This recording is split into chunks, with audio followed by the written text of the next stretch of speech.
Union Minister Giriraj Singh and the Bharatiya Janata Party MP Manoj Tiwari flagged off the Bharat in Paris Olympic Marathon to create awareness about the recreational sport in Delhi on Sunday. Speaking about the awareness run, Giriraj Singh said that the marathon was organized to create awareness about Bharat in Paris Olympics. India stands in the third position in these games. He further urged all parents to motivate their children to indulge in sports in addition to academics. Nearly Rs 4,000 crores are being allocated towards promotion of sports in the country. This comes ahead of the 2024 Olympics, which will be held in Paris from July 26th to August 11th.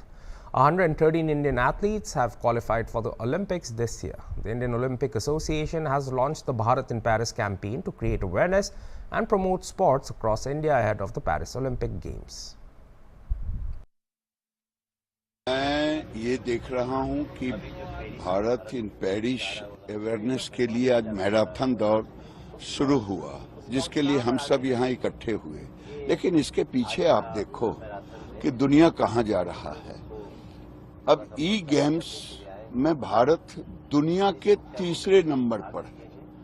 और आज हम बच्चे जब घर में game खेलते, तो मैं ये नहीं कहूँगा कि अभिभावक को कहूँगा कि बच्चे को ई गेम्स खेलने की छूट भी दो और पढ़ने की कला भी दो।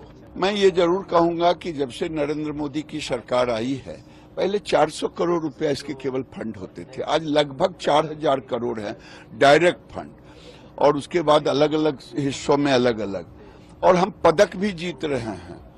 तो हम देशवासियों को, खिलाड़ियों को, जो 2036 में ओलंपिक होगा उसके लिए खुशी है, और आज जो पेरिस इन भारत इसके अवेयरनेस के लिए हम सब इकट्ठे हुए, ये मोदी की प्रेरणा। कभी कभी खेल में भी कोई एक आध गेम बाईपास करके निकाल लेता है फुटबॉल का, तो लगातार अगर 2 गोल कर लिया तो वो बड़ा खुश होता है, लेकिन फाइनल गोल जब होगा तब पता चलेगा।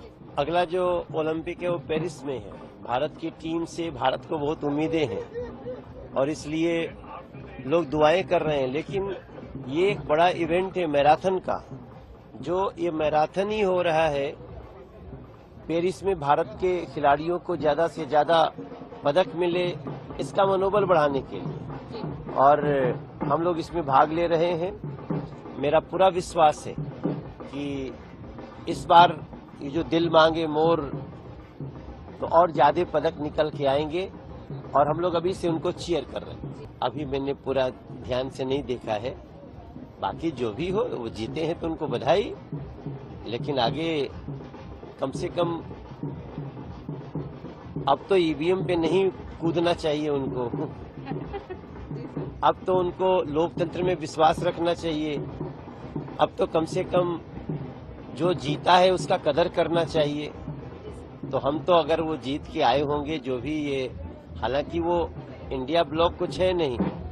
अब पश्चिम बंगाल में कोई ममता बनर्जी और कांग्रेस एक साथ थोड़ी लड़ रहे थे, वो अलग अलग लड़ रहे थे।